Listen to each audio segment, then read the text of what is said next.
Welcome. Today, we'll take a quick look at Qflow and show how easy it is to define and expose webhook events. With Qflow, you can seamlessly share important events with your internal teams and provide your customers with real-time updates on the events they care about most. Let's jump in and see how it's done. Welcome to our event registry, the central hub for defining and organizing all event types within your application. Here, you can set up categories and event groups, making it easy to share the right data with both internal teams and external customers via webhooks. The registry not only lets you create and organize events, but also ensures stability by allowing you to define schemas that prevent breaking changes. Now, let's go ahead and create a new category. For this example, let's imagine we're an insurtech company or an insurer looking to expose key events related to policies. First, we'll set up a category specifically for policy events, which will house all relevant events around a policy's lifecycle. Within this category, let's create our first event definition, an event for when a policy is created. This policy-created event will notify internal teams or external customers whenever a new policy is issued, giving them immediate access to important updates. Let's go ahead and define the event type. We recommend following the best practice of using a noun, verb, and version structure. For example, policy created v1. This keeps event types clear and consistent as you scale. We'll also add a description to help future subscribers understand exactly when this event will be triggered. I'll use an existing JSON payload to generate the event schema. This helps standardize the data format, so subscribers know exactly what to expect with each event. Clear definitions and descriptions make it easy for anyone subscribing to know what to expect and how to use each event. With our first event defined, we're now ready to publish it and make it available for subscribers. This means any authorized subscriber can now receive this event in real time, allowing them to stay updated and take action based on the latest information. We're now ready to send our event, but in order to do so, we need to create a topic. A topic is like a channel for organizing messages. It can be set up for a specific client in a multi-tenant system, used to group similar types of events, or even for broadcasting globally to all subscribers. Let's stick with our current InsurTech theme and create a topic that groups all policy-related events together. This way, any client interested in receiving policy events, like updates specific to their account, can subscribe to this topic. It's also useful for internal teams, such as a billing system, that need to know when a policy has been created. By grouping all policy events in one topic, we ensure that relevant updates reach the right systems and subscribers with ease. Our topic is now ready to be published to.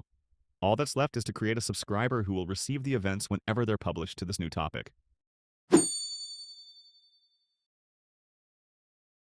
Let's go ahead and create a new subscriber.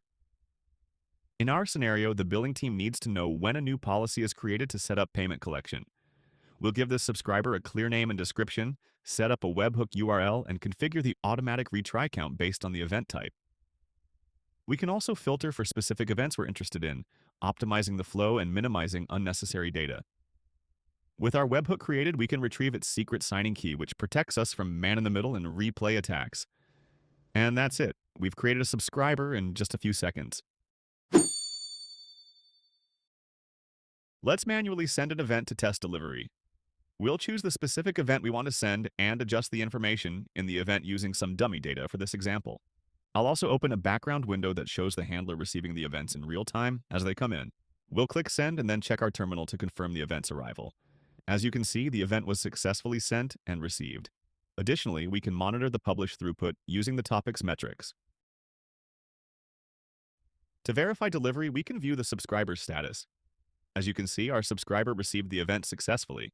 In just a few seconds, we've successfully published our first event. In a real-world scenario, we typically send events from your backend service using REST APIs, queues, or streaming technologies like Kafka or event hubs. For this step, we'll demonstrate how to send bulk events via the REST API using Postman. We'll be sending 400 policy-created events to the existing policies topic we set up earlier. To successfully publish these events, we need two things: the environment where we'll publish them and an API key for authorization. First, let's locate the environment ID. You'll find it conveniently in the top navigation, where we can copy it quickly. Now, we need to create a new API key specifically for this demo. I'll go ahead and generate one, giving it a unique name within this environment. After clicking Create, we receive a new key. By default, the new key isn't displayed for security reasons, but there's a helpful copy option to copy it to your clipboard. Now we have our environment ID and new API key. We are ready to send events via the REST API.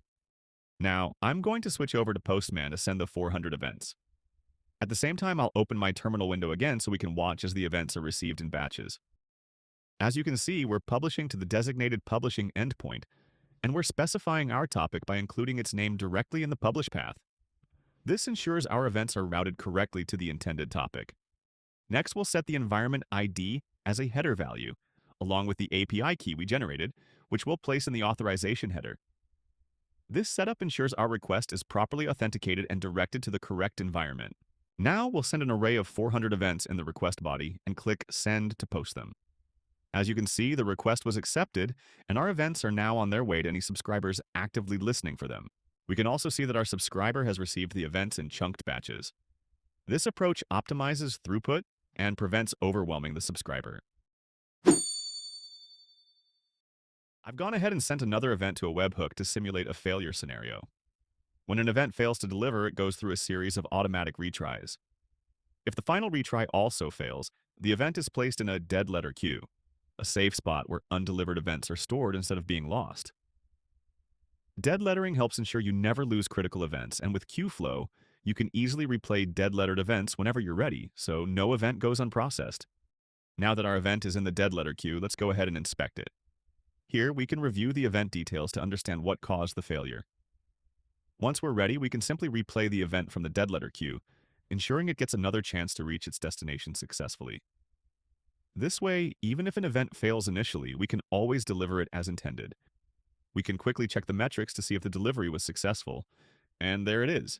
The event has now gone through successfully. Let's quickly recap the steps we took.